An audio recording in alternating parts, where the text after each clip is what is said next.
Bọ́lájí Amúsàn ni orúkọ mi jẹ́ ààrẹ ẹgbẹ́ TAMPAN lápapọ̀ mo lè jẹ́ àgbà ní ẹgbẹ́ òṣèré lórí ọ̀rọ̀ tí ó ń lọ lórí social media láti bí few days ago torí ẹ̀ ni mo ṣe ní kí Alhaji Yinka Quadri tó jẹ́ elder wa kí wọ́n represent àwọn àgbàlagbà lẹ́yìn ìgbà tá a ti pe àwọn ọmọ tí wọ́n ń jà yìí tá a ti bá wọn sọ̀rọ̀ tá a ti intervene gẹ́gẹ́ bí àgbàlagbà ẹ̀ tún sì ṣe the same thing. Àwa ń sọ fún yín lónìí wípé as from now henceforth anybody tí a bá rí tó bá tó post nǹkankan sórí social media either positive or negative ọwọ́ òfin ẹgbẹ́ máa bà ọwọ́ òfin industry máa bà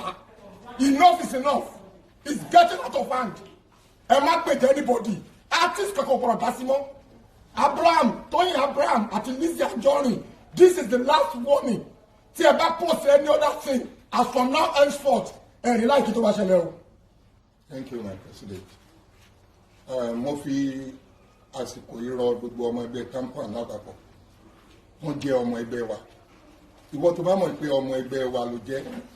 ní orúkọ TAMPAN, ní orúkọ àwọn elders, ní orúkọ àwọn youth TAMPAN ni mo fi ń gba ẹnu wọn sọ̀rọ̀ wípé ó ti tó gẹ́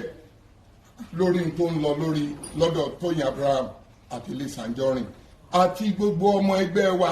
whoever tó bá mọ̀ pé àwọn ní grievances kan wá report nítorí pé alẹ́gbẹ́ a ní ẹgbẹ́ a ní standard association ìwọ tó bá kọ̀ tó wá report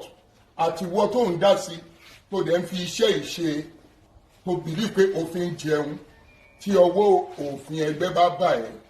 mo rọ gbogbo aráàlú kan má dá sí o a jẹ́ pé tí ojú wa lójú orí enough is enough. Enough is enough. God bless you all. Thank you.